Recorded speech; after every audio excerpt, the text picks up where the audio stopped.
ఒక బ్రహ్మాండమైనటువంటి రాక్షస శక్తిగా భూతంగా దయ్యంగా బీజేపీ అనేది ప్రమాదంగా ముందుకొచ్చింది.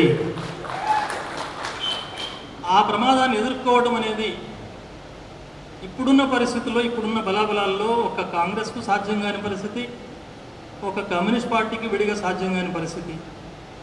అందుకే కాంగ్రెస్ కమ్యూనిస్టులతో సహా దేశంలోని 28 పార్టీలు, ప్రతిపక్ష పార్టీలు అన్నీ కలిసి ఇండియా కూటమిగా ఏర్పడి ఈ ఇండియా కూటమి యొక్క లక్ష్యం ఎట్టి పరిస్థితుల్లో వచ్చే పార్లమెంట్ ఎన్నికల్లో 2024లో బీజేపీని గద్దె నుంచి దించడమే లక్ష్యంగా ఈ ఎన్నికలు జరుగుతున్నాయి. బీజేపీ అనేది దేశానికి శత్రువుగా ఉంది.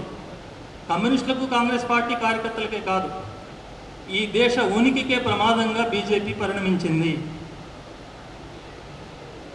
బీజేపీ ప్రమాదాన్ని అర్థం చేసుకోవాలంటే బీజేపీని ఒక సాదాసీదా రాజకీయ పార్టీలు, కాంగ్రెస్, కమ్యూనిస్టు, బీజేపీ, ఇంకా ఇతర డిఎంకే, అన్నా డిఎంకే, వైసీపీనో లేక తెలుగుదేశం పార్టీ, రకరకాల పార్టీలు, మన జాతీయ పార్టీలు, రాష్ట్ర పార్టీలు మనం చూస్తున్నాం.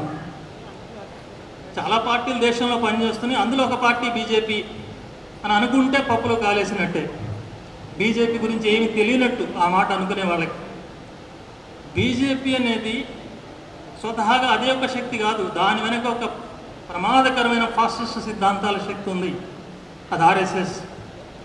ఆర్ఎస్ఎస్కు బీజేపీ అనేది ఒక రాజకీయ విభాగం తప్ప బీజేపీ స్వతంత్ర శక్తి కాదు.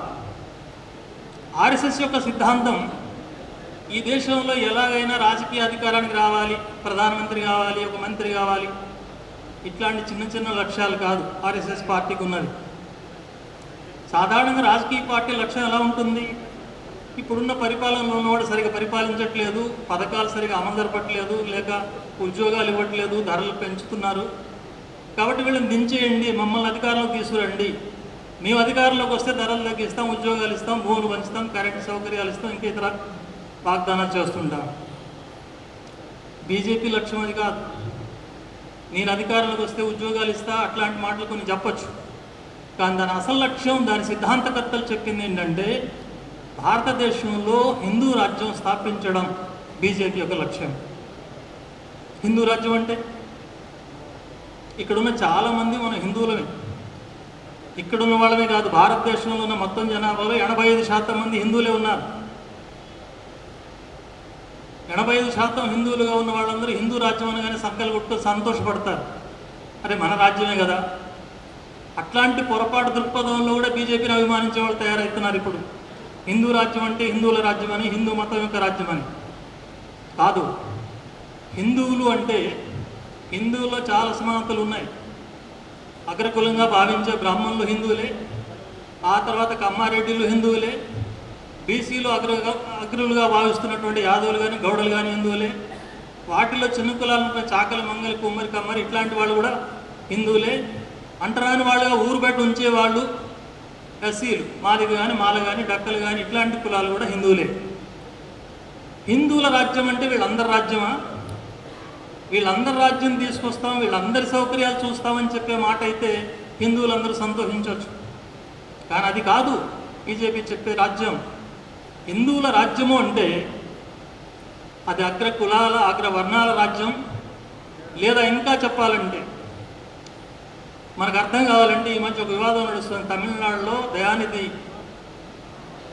స్టాలిన్ ఒక మంత్రి, ఆయన ఒక మాట అన్నాడు. ఆయన కొత్తగా అన్న మాట ఏం కాదు, లౌకిక శక్తులన్నీ అనేక సంవత్సరాలుగా చెప్తున్న మాటే అది. ఏమనంటే బీజేపీ చెప్తున్న ఈ సనాతన ధర్మం బలహీనపడితే తప్ప ఈ దేశం బాగుపడదు అన్నాడు. అనగానే బీజేపీ నాయకులు కోపం వచ్చింది, మోడీతో సహా. వాళ్ళకు వాదన మొదలుపెట్టారు, దీన్ని ఎన్నికల కోసం ఉపయోగించుకోవడానికి పెద్ద ప్రచారం చేశారు. చూసారా ఈ ప్రతిపక్షం వాళ్ళు, ఇండియా కూటమి వాళ్ళు, డిఎంకే వాళ్ళు సనాతన ధర్మాన్ని నాశనం చేయాలంటున్నారు. ఇది మన హిందూ ధర్మాన్ని, హిందూ సంస్కృతిని, భారతీయ సంస్కృతిని నాశనం చేయడమే అంటే వాళ్ళు అనుకోడు. చాలామంది సాధారణ ప్రజల్లో సనాతన ధర్మం అంటే దేవుడు, దయ్యం, పూజలు, పెళ్ళిళ్ళు, పేరంటాలు, మంత్రాలు, తంత్రాలు, క్రతువులు, మర్యాదలు, పండగలు, పూజలు ఇట్లాంటివే సనాతన ధర్మం అనే అర్థంలో దాన్నంతా కాదంటున్నారు ఈ ప్రతిపక్షం వాళ్ళు.